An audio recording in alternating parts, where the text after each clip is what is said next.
म्हणजे आज आपण बनवणार आहोत मूग डाळ क्रिस्पी डोसा. आणि यासाठी आपल्याला राईस फर्मेंटेशनची काही गरज नाही.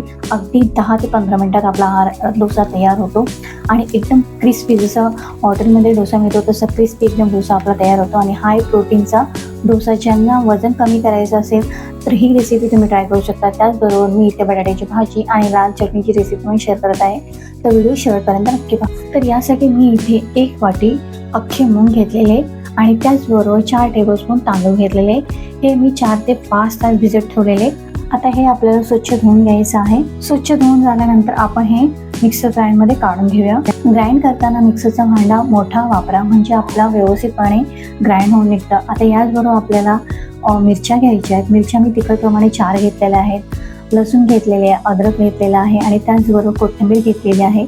तुम्ही या ठिकाणी कोथिंबीरसोबत अजून तुम्हाला जास्त हिरवा रंग पाहिजे असेल तर तुम्ही थोडे पालकची पानं पण ॲड करू शकता. आणि याच्याबरोबर त्याचबरोबर थोडंसं मीठ टाकून चवीनुसार थोडंसं पाणी ॲड करून मग आपल्याला हे ग्राइंड करायचं आहे. पाणी एवढं ॲड करायचं आहे म्हणजे आपण डोस्यासाठी बॅटर तयार करतो ना, त्याप्रमाणे आपल्याला हे तयार करायचे. म्हणजे जास्त घट्ट पण नाही, जास्त जाडसर पण नाही आणि जास्त पातळ पण नाही, म्हणजे जास्त बारीक पण नाही. आपल्याला असं बॅटर तयार करायचं. तुम्ही पाहू शकता असं आपल्याला बॅटर तयार करायचं आहे. तर इथे आपला बॅटर एकदम परफेक्ट झाला आहे. थोडंसं मला पाणी कमी वाटत होता म्हणून मी याच्यामध्ये थोडंसं पाणी ॲड केलेलं. आता हे बॅटर आपलं परफेक्टली तयार आहे. आता हे बॅटर आपण झाकण थोडा वेळ साईडला ठेवूया. आता आपण चटणी बनवायला घेऊया. आता चटणीसाठी मी इथे गॅसवरती पॅन ठेवलेला आहे. आता यामध्ये 2 टेबलस्पून ऑइल टाकून मग हे थोडंसं स्प्रेड करून घेऊया.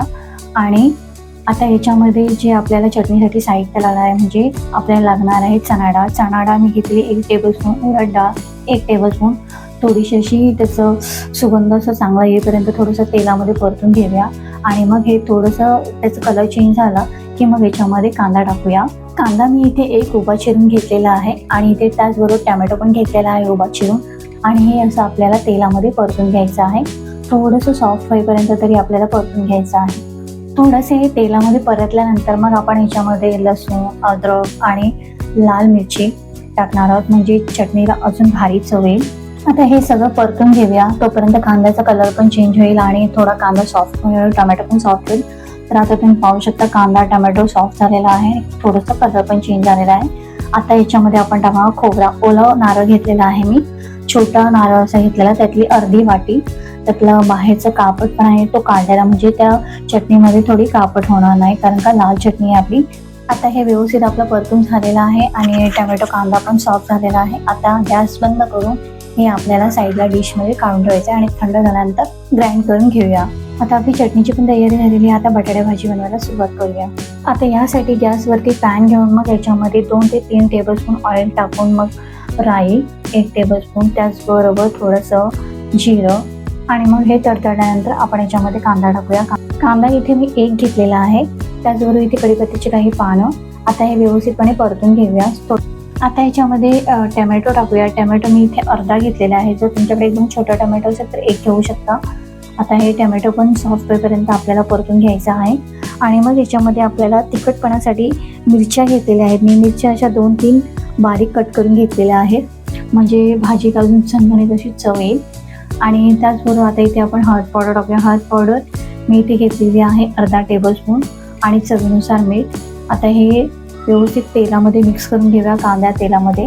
आणि मग ह्याच्यामध्ये मी घेतलेले आहेत 2 बटाटे. 2 बटाटे मी मोठ्या साईजची घेतलेली, उकळून घेतलेली बटाटे. चांगला असे उकळलेले पाहिजेत, म्हणजे व्यवस्थितपणे असे मॅश होतात. आता हे बटाटे भाजीसाठी एकदम पण आपल्याला मॅश करायची गरज नाही आहे. बटाटे भाजीसाठी आपल्याला बटाटे अशीच लागतात, पण व्यवस्थित अशी शिजली पाहिजेत. तर आता हे व्यवस्थित आपल्याला हे एकजीव करून घ्यायचं, म्हणजे मसाला त्याच्यामध्ये पूर्ण एकजीव झाला पाहिजे. आता याच्यामध्ये फ्रेश कोथिंबीर टाकूया आणि व्यवस्थित एकजीव करून घेऊया. मसाला पूर्णपणे त्याच्यामध्ये एकजीव झाला, थोडंसं असं चम्मचने थोडं दाबून घेऊया, म्हणजे आपली बटाटा भाजी एकदम परफेक्ट तयार झालेली आहे.